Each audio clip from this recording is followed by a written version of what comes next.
Bonjour et bienvenue sur JS Promo TV, la chaîne qui vous permet de vous actualiser, d'analyser et de consulter toutes les informations autour du sport congolais. Aujourd'hui, tout particulièrement le football. Ce soir, Joshua Bellini pour vous, votre analyste, expert et consultant en matière de football national comme international. J'espère que vous allez bien et que ces 45 minutes que nous aurons à passer ensemble seront vraiment bénéfiques pour vous. Ce soir, nous avons un invité de marque, un invité qu'on a plus à présenter. Ancien coach de Kawewolue à Zaventem, ancien coach de l'FC Renaissance au Congo, ancien coach des U17, U18 et U20, je crois, de la République démocratique du Congo. Actuellement, vous êtes aussi actuel coach des U17 en République démocratique du Congo. Monsieur Eric Chibassou, bonsoir. Bonsoir, monsieur Joshua Bellini. C'est un honneur pour moi. C'est un honneur pour moi de vous recevoir ce soir. C'est toujours un plaisir de partager des moments ensemble. Pour moi, c'est un réel plaisir. On n'a pas commencé aujourd'hui. Coach Eric Chibassou, si je vous ai fait venir ce soir, c'est pour nous parler de cette académie. Qu'en est-il en fait? Bonjour d'abord. Je voudrais d'abord te remercier pour l'invitation. Et c'est quand même, je pense, ta deuxième émission. Et c'est un honneur que tu aies pensé à moi. Et le plaisir est toujours partagé par rapport à tout ce que toi tu fais, surtout au niveau des analyses et des choses pertinentes que tu nous permets d'avoir à la fin de chaque match. Et même quand on veut, quand tu ne les fais pas. Donc, c'est vraiment un plaisir partagé. Et puis, je sais que ce n'est pas évident pour toi de le faire des États-Unis. Toi, tu as dû te lever vraiment très, très tôt. Et vraiment, je tiens à te remercier pour tout ce que tu fais pour le football congolais et tout ce que tu fais pour nous. Et n'abandonne pas. Don't give up, comme on dit. Ouais. C'est vraiment important que tu continues à faire ça. Mon académie, elle existe depuis 2016. Elle existe en fait depuis 2016 sous forme de plateforme. L'académie s'appelle Eric Chibassou Academy, ETA en sigle. Le but, beaucoup de gens vont se dire pourquoi j'ai mis mon nom dessus, parce que j'ai assez bourlingué au niveau des équipes de jeunes et dans le travail avec des équipes de jeunes depuis un certain temps. Ça m'a permis, grâce à Dieu, d'avoir une certaine crédibilité au niveau de la formation et de tout ce qui tourne autour de l'équipe de jeunes. Parfois aussi, ça me dessert parce que les gens me cantonnent toujours à cette image un peu de formateur. Bon, heureusement que j'ai eu la chance de faire des équipes comme Renaissance, des équipes premières un peu, qui ont montré que j'avais aussi les capacités de faire, et aussi les 2 matchs amicaux qu'on a eu à faire avec le coach Christian Tsengi contre le Gabon et le Nigeria. Nous a montré aussi qu'on avait les qualités d'entraîner aussi les adultes. Donc, c'est une académie qui me tenait à cœur. Parce qu'il y a plein de jeunes, j'ai vu beaucoup de jeunes passer et j'ai vu la transformation qu'il y a eu avec pas mal de jeunes qui sont passés, pas forcément dans nos mains parce que ça va être un peu orgueilleux, mais je veux dire qu'ils sont passés un peu par un travail qui a été fait par une certaine philosophie et au niveau des équipes de nationales. Et on s'est rendu compte qu'on a pris des jeunes qui étaient dans les niveaux comme 5e ou 6e division ici et aujourd'hui qui jouent la Lina Foot 1 et d'autres qui sont même à l'étranger grâce à l'équipe nationale. Et aujourd'hui, maintenant, ce qu'on veut créer, c'est quelque chose d'un peu plus permanent, parce qu'il y a parfois des bases qu'on n'a pas, les basiques en fait. Au niveau des infrastructures, on a un très gros problème. Et aujourd'hui, je voulais utiliser le peu de notoriété que j'ai pour pouvoir ramener des personnes et aider les jeunes. Parce qu'aujourd'hui, beaucoup de nos jeunes sont dans des situations terribles et précaires et c'est pas favorable, mais on a tellement de talent. Aujourd'hui, pour citer simplement un jeune joueur qu'on avait trouvé avec Guy Boukassa, qu'il avait trouvé au niveau de Goma, Vital Bahati. On l'a pris, il a dû traverser au Rwanda pour jouer au football. Arrivé, il a commencé à l'académie d'un jeune Congolais, Hugo Kakesi, qui a commencé UFC Goal. Il a commencé là-bas, il est allé au Rwanda. Et après le Rwanda, ils ont même voulu lui changer de nationalité. Le petit a refusé. Et ça tombait en même temps qu'on avait les U17. On a récupéré le jeune garçon Vital, qui a été meilleur buteur finalement avec nous. Là, on a joué la finale contre le Cameroun à l'Unifac 2018. Et aujourd'hui, alors que je vous parle, il a signé un contrat professionnel à Antalya Sport en Turquie. Donc, vous voyez, c'est une très belle histoire. C'est une très belle histoire. Je peux vous raconter encore les histoires des joueurs comme Isaac Chibangu, qui est à Mazembe, Karim Kivwidi et Mardoché, qui sont à Mardoché, Kasereka, qui sont à ma DSMP. Sans compter aussi, j'en ai plein, William Ikuta, Shadrach Nuzungu qui est en France, William Ikuta DSMP, on a Ifaso, on a. Allez, on a Mubobo CC, tellement de jeunes. Je me rappelle vous avoir demandé des informations magnifique. Sur Karim Kinvouidi, je me rappelle. Oui, voilà, donc c'est des jeunes que lui, il a commencé même les 17 à 14 ans. Et c'était un phénomène déjà. Et aujourd'hui, on est fiers de se dire que presque tous ces Bagassa aussi, Lebeau, qui est moitié malien, moitié congolais, qui joue maintenant en Renaissance, on est fiers de dire qu'on a quand même participé à l'éclosion de pas mal de joueurs et on a augmenté le vivier parce que c'était très important d'augmenter le vivier de l'équipe nationale avec des joueurs découverts un peu dans le néant et les amener à être aujourd'hui reconnus par rapport à leur qualité. Mais maintenant, on a voulu pousser un peu plus loin.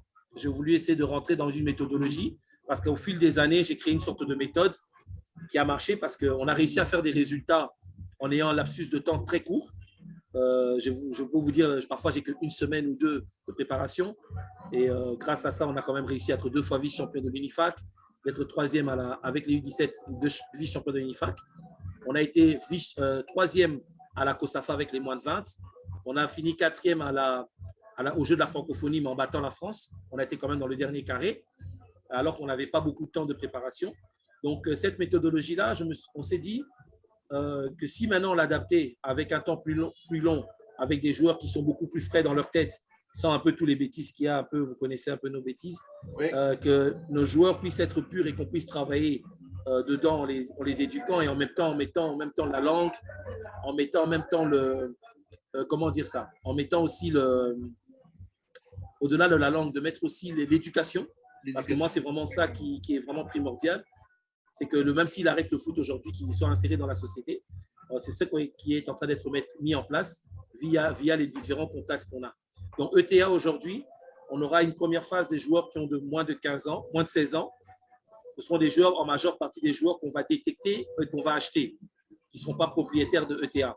Ce sont des joueurs avec lesquels on aura des accords avec leur club formateur et qui pourront passer par ETA, parfois avec des ventes ou parfois avec des accords de prêt ou avec des pourcentages à la revente si le joueur est clos dans quelques années.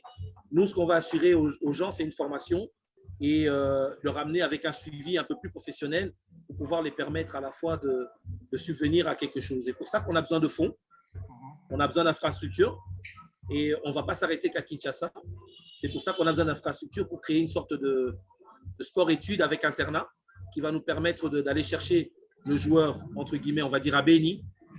Voilà, vous connaissez l'actualité.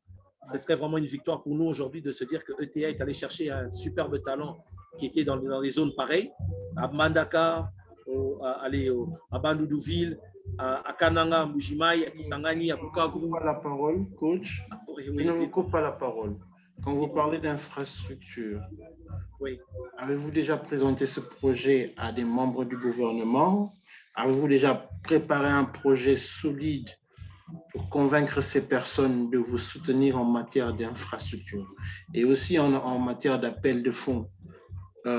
Avez-vous pensé à un crédit dans une banque? Avez-vous un soutien quelque part pour pouvoir vous aider dans ce projet? Parce que quand j'entends les noms et quand j'entends la grandeur et l'ampleur de tout ce que ces jeunes que vous avez encadrés sont en train de faire aujourd'hui, c'est un projet sérieux quand même. Hein? Et je ne sais pas si vous avez déjà avancé dans ce sens ou avez-vous des garanties déjà ou vous lancez encore un autre appel pour cela? Merci beaucoup pour la question. En fait, ce qui s'est passé, c'est qu'au départ, j'ai participé aux Jeux de la francophonie et aux Jeux africains de la jeunesse. Jeux de la francophonie en Côte d'Ivoire et les Jeux africains de la jeunesse en Algérie. Il y a quelque chose qui m'avait beaucoup touché, c'est que tous les jeunes avec qui on était partis dans tous les sports avaient un problème de ce côté-là au niveau du suivi. Donc, j'ai fait rentrer un projet qui, bon, c'est une exclusivité, je ne l'ai jamais dit, je le fais juste pour toi. J'ai fait rentrer un projet qui concerne tous les sports en fait. Pas tous les sports, mais la majeure partie des sports. Une sorte d'INSEP congolais qui serait là pour ceux qui ne connaissent pas l'INSEP, c'est un centre d'excellence qui pourrait nous permettre d'encadrer tous les jeunes au Congo au niveau de plusieurs sports. Parce que moi, j'ai une formation en éducateur moniteur sportif à l'ADEPS en Belgique. C'est comme ça que j'ai commencé. Et je sais à peu près travailler dans toutes les bases de tous les sports. Après, entrer en profondeur dans le sport, ça, je n'ai pas fait. J'ai fait une spécialisation en football. Je n'ai pas fait une spécialisation dans les autres. Mais aujourd'hui, je sais connaître les bases du basket, du badminton, du judo, de trucs sans être forcément sur papier, pas forcément sur l'application. Mais au moins, je sais que je peux former des instructeurs et des personnes qui pourront s'occuper et moi-même suivre ça. Et via les contacts qu'on avait, c'était d'intéresser les différents champions. Et on a mis quelque chose en place qui va permettre de faire justement ce lien et pouvoir apporter un grand centre qui serait un centre formidable qui pourrait aider pas mal de jeunes ici au Congo. Donc, c'est à peu près ça qui était l'objectif. J'ai fait rentrer ça à la présidence. J'ai une réponse. Ils m'ont retourné vers le ministère des Sports. Mais vous savez, vous savez un peu la période dans laquelle on est passé ici. Donc, cette période-là a fait que pour l'instant, on attendait à ce qu'il y ait un nouveau gouvernement. Je vais relancer un peu mon projet. Mais dans ce projet-là, il y avait mon académie ETA qui était insérée dans le projet. Donc, d'abord, je voulais commencer dans le domaine où j'étais le mieux connu, c'est dans le football. Développer ETA. Et ETA serait partie incluse dans ce que j'ai appelé un peu une sorte de 17 Congolais. Ça va? Et à partir de ce moment-là, on pouvait absolument créer quelque chose qui allait créer une synergie. Donc, j'ai demandé ça et j'en suis en train d'attendre. Et comme vous avez dit, j'ai lancé maintenant une cagnotte sur Internet où je demande l'aide de toutes les personnes de bonne volonté de nous aider pour pouvoir déjà avoir les bases. Et j'ai créé un site Internet, je vais créer aussi un site YouTube dans lequel les gens vont être au courant assez fréquemment de comment on va recruter les gamins, de la journée de la détection, de tous ces gamins-là. Et il faut un peu d'argent pour louer les terrains parce qu'on n'a pas encore nos infrastructures.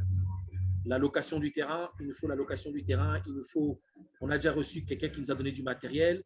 Il y a Ulrich. Vous avez un siège? Justement, on va tout créer sur place. Nous sommes dans l'objectif d'aller dans des centres de prêtres. En fait, dans les centres de prêtres, ils ont souvent des salles de classe et des terrains de foot. On veut peut-être rénover les centres de classe et les terrains de foot dans les enclos des prêtres, de façon à ce qu'on puisse être déjà dans un cadre beaucoup plus calme et stable et avoir une collaboration avec eux pour pouvoir moderniser la chose et profiter des salles de classe et peut-être ajouter des conteneurs pour créer des vestiaires, des dortoirs et pouvoir occuper la place. Si aujourd'hui, les parents veulent vous contacter pour vous confier leurs enfants, c'est quoi? Quel est le contact? Quelle est l'adresse? Quelle est l'adresse fixe? Quel est le numéro de contact? Je tiens à spécifier d'abord une chose. ETA, en fait, va être un centre d'élite, en fait. Aujourd'hui, c'est assez élitiste, on va dire, mais on va créer un centre d'élite. Ça veut dire que les joueurs qui seront sélectionnés dans la première, que ce soit dans la première ou dans la deuxième génération, seront des joueurs qui seront suivis et qui seront passés par un test. Okay? Donc, on va ouvrir la détection, mais nous allons vraiment sélectionner les joueurs par rapport Quels seront les critères? Déjà d'avoir moins de 15 ans. Okay. Vraiment moins de 15 ans. Moins de 15 ans. Mais les critères techniques qui vous permettront de sélectionner un joueur, quels seront-ils? C'est vrai qu'au niveau de national, on se réfère aux données qui sont données par la direction technique nationale, étant donné que moi-même je suis entraîneur national, donc je dépends de ma direction technique nationale via le directeur technique national, M. Christian Tsengibembe, et le DTNA, le coach Médard Loussadissou. C'est eux qui fixent un peu toute la politique au niveau du football au Congo ici. Mais au niveau nous aurons aussi une politique interne qui est de la formation elle-même, qui doit avoir une identité de ETA, en fait. L'identité ETA seront basées sur certains critères via certains postes. Et c'est comme ça que ça se passe, en fait. C'est comme, je vais donner l'exemple, je vais dire le tiki-taka imposé par le Barcelone n'est pas c'est parfois les critères de recrutement ne sont pas les mêmes qu'on a en Espagne. Donc, c'est pour ça que je veux dire, c'est que nous-mêmes, ETA, on aura nos critères internes et personnels par rapport au recrutement et à la spécialisation des jeunes. C'est au niveau maintenant de l'équipe nationale que les joueurs qui seront choisis peut-être en ETA seront les joueurs qui se rapprocheront beaucoup plus de l'identité fixée par la DTN et qui seront d'une identité nationale. Et peut-être c'est comme ça qu'on sélectionne des joueurs. Parfois, on peut avoir un joueur qui est défenseur chez nous et qui est petit de taille, mais que nous, on aime bien parce qu'on aime bien avoir une relance qui commence par derrière. Mais qu'au niveau de l'équipe nationale, on préfère plutôt un défenseur-défenseur. Voilà, donc un back qui sait défendre. Peut-être nous, on a un back qui sait qu'attaquer, qui est offensif. Mais ça n'a pas empêché d'avoir une identité interne, une identité spécifique à l'académie qui seront appliquées par rapport aux différentes expériences de l'initiateur de cette académie-là. OK. Et par rapport à, vous avez dit quelque chose par rapport à l'appel des fonds, à quel niveau êtes-vous? Nous avons créé maintenant, grâce à un site spécialisé en fonds, qui va être maintenant on va envoyer maintenant le lien avec un site qui va montrer avec une certaine transparence. C'est un site qui est américain, qui est vraiment réputé dans ça. Ce site-là va nous permettre d'avoir des détails pour que nous n'ayons pas simplement des personnes qui sont de notre communauté, mais toutes les personnes qui seront touchées, qui seront d'autres communautés, qui pourraient être touchées par un projet, parce que notre projet, il va au-delà du sport. Vous savez que le sport est le reflet de la vie. Moi, je suis ici quand même depuis un certain temps, presque un an ici à Kinshasa. Je vis un peu le quotidien des personnes ici. Ce n'est pas évident. Et aujourd'hui, de se dire que si on peut améliorer la vie sociale ou la vie de 5 ou 10 familles qui qui vont améliorer aussi la vie sociale de leur entourage et en même temps, grâce au foot, grâce à la réussite d'un ou deux joueurs, ce serait quelque chose de formidable. Aujourd'hui, c'est ce qu'on est en train d'essayer de faire. On a vu aujourd'hui des personnes, on ne connaissait pas l'Argentine. Aujourd'hui, on connaît l'Argentine grâce au football. Je pense qu'aujourd'hui, si on demande où se trouve l'Argentine ou qui a déjà mis ses pieds là-bas, personne ne sait. Mais on connaît Maradona, on connaît Batistuta, on connaît Riquelme. Aujourd'hui, on connaît Messi. Donc, je veux dire, aujourd'hui, le Congo est connu pour beaucoup de choses. Mais aujourd'hui aussi, il faudrait qu'on soit reconnu aussi pour nos talents sportifs et que grâce aux sportifs, on puisse redorer l'image et essayer de redorer l'image de notre pays qui subit parfois qui passe des moments très difficiles aussi avec tout ce qui se passe. Un peu, je n'ai pas besoin de rappeler ça, même si le football est apolitique, on ne peut pas rester insensible à ce qui se passe. Nos frères subissent un peu dans l'est du pays. Oui, donc, exactement. On espère aussi que… On fait d'oxygène, voilà, que nous puissions… On peut aujourd'hui aussi se dire qu'un jeune qui est dans ces zones-là ou dans plein d'endroits, parce que Nancy, on a Bandaka qui est isolé depuis longtemps. J'ai un joueur maintenant que j'ai fait venir de Bandaka qui est ici à Kinshasa, qui va intégrer mon académie. Un superbe talent. Grâce à la Linergie du président Zéphir Kalinda, le tournoi, on a pu détecter des jeunes de Bandaka qui sont un peu comme s'ils étaient… ils sont bloqués en fait. On n'a pas de visibilité là-bas, personne n'y va. Et aujourd'hui, j'ai envie que l'ETA puisse faire une détection à Kananga, une détection à Kisangani, mais tout en sachant que nous ayons nos infrastructures ici, avec l'aide des autorités ici, que nous puissions avoir des bourses en contact avec des écoles. Comme ça, nos petits jeunes, en venant ici, puissent continuer leur scolarité tout en apprenant le foot, avec des horaires adaptés, comme on voit dans les grands centres de formation. Avoir accès aux meilleurs tournois un peu partout en Afrique et en Europe, ou même en Asie ou aux États-Unis. Tu es là-bas aux États-Unis, tu pourras nous inviter aussi pour les tournois. Ouais, donc, c'est très important que ETA soit quelque chose de solide pour que nous puissions faire la promotion à la fois du football de ETA, à la fois du football congolais et à la fois de notre pays. Amen. Ce serait aussi merveilleux que vous receviez un peu le soutien de la fédération. Et pourquoi vous n'amenez pas des projets pareils, travailler ensemble avec la fédération de football du Congo? Non, en fait, ce qui s'est passé, c'est qu'on avait déjà parlé à la fédération via la Ligue nationale des jeunes. Ce qui se passe maintenant, c'est que l'exigence au niveau… On ne veut pas ramener un projet qui n'est que projet. Aujourd'hui, moi, j'ai un de mes grands-oncles qui est ambassadeur en Turquie, m'a toujours dit dans la vie, ramène des solutions, ne ramène pas des questions. Je le salue au passage, hein, M. Marcel Moulumba. Et c'est très important aujourd'hui de ramener des solutions. Je ne veux pas que je ramène, j'ai envie de faire, et puis non. Il faut aujourd'hui que je ramène, on a déjà fait ça, ça. Aidez-nous à finaliser ça, ça, ça. C'est plus concret et c'est plus, on te prendra avec plus de valeur. Donc aujourd'hui, je veux montrer que je suis capable, avec les contacts, avec les personnes, de monter quelque chose déjà, une bonne base solide. Après, nous allons nous inscrire à la Ligue nationale, à la fédération, pour être reconnu en tant qu'académie officielle, parce qu'avant, on officiait en tant que plateforme depuis 2016. Aujourd'hui, on va officier avec nos joueurs à nous, parce qu'avant, on utilisait les joueurs des autres pour faire des événements. Aujourd'hui, on aura nos joueurs à nous, on va utiliser comme plateforme. Donc, il nous faudra ramener un dossier solide. Ça veut dire qu'il faut ramener que nous ayons un logo, on a déjà un logo, on ait nos propres maillots, nous ayons des sponsors, on ait nos infrastructures. À ce moment-là, on va directement intégrer la fédération pour que la fédération puisse nous aider via leurs contacts Et je pense que quand même, en étant entraîneur national, c'est vrai que j'aurais peut-être un peu plus de facilité pour intéresser les personnes concernées, j'espère. Oui, Et exactement. ouais, comme ça, de façon à ce que le projet soit vraiment plus structuré.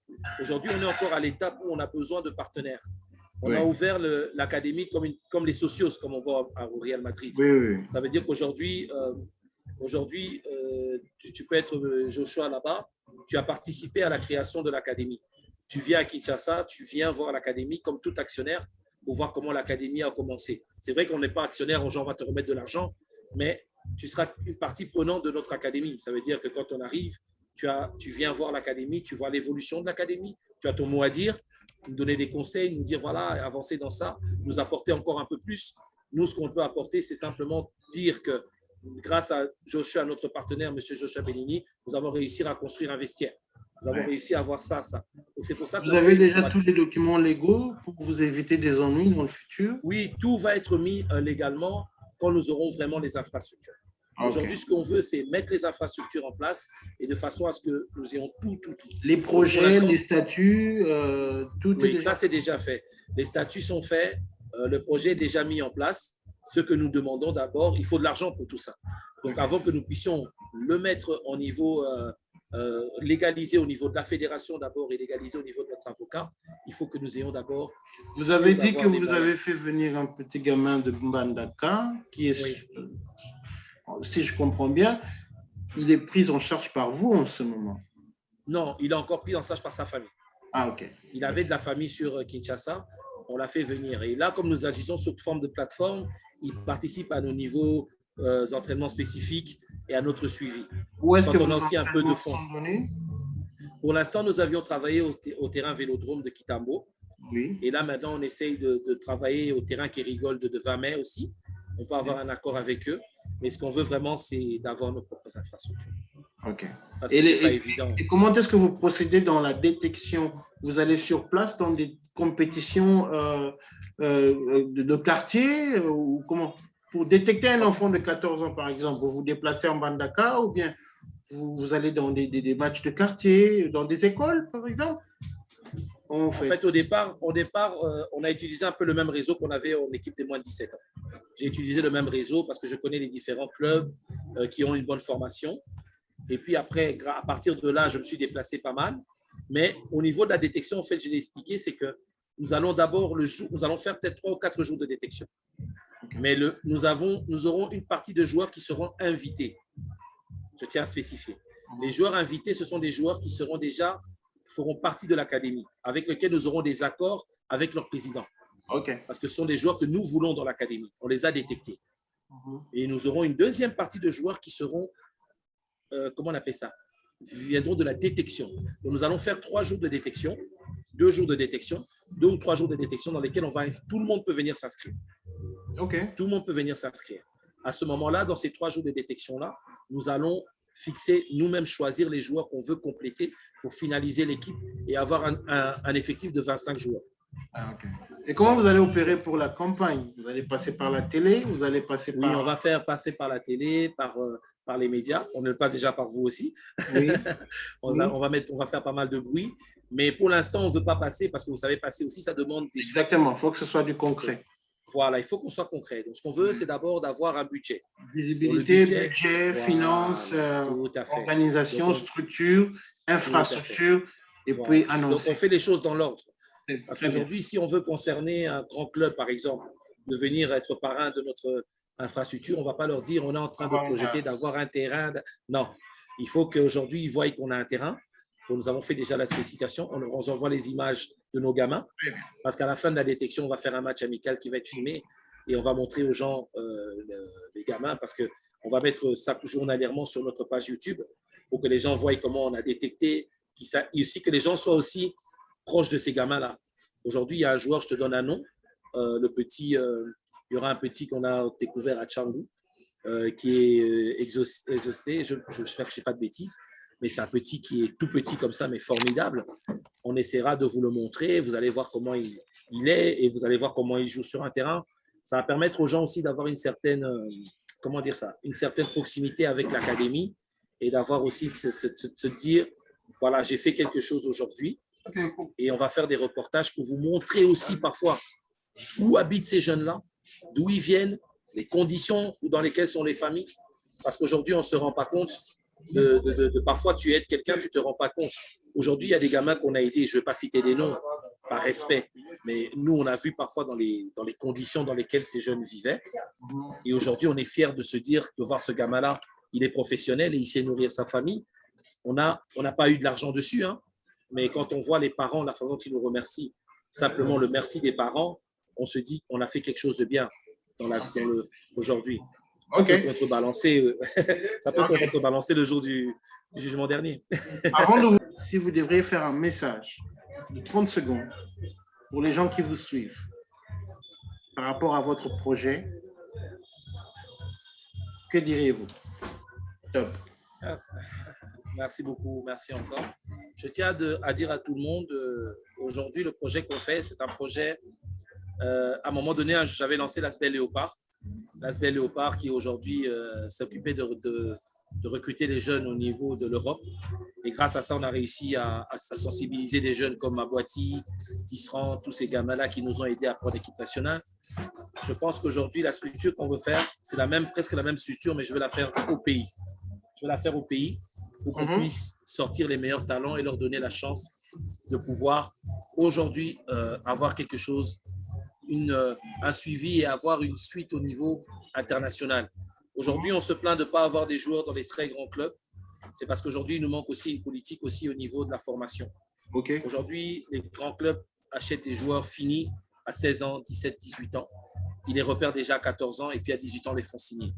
Si on n'a pas des joueurs qui sont formés de base avec les exigences européennes, nous n'aurons jamais aucun joueur qui sortira de ce côté-là.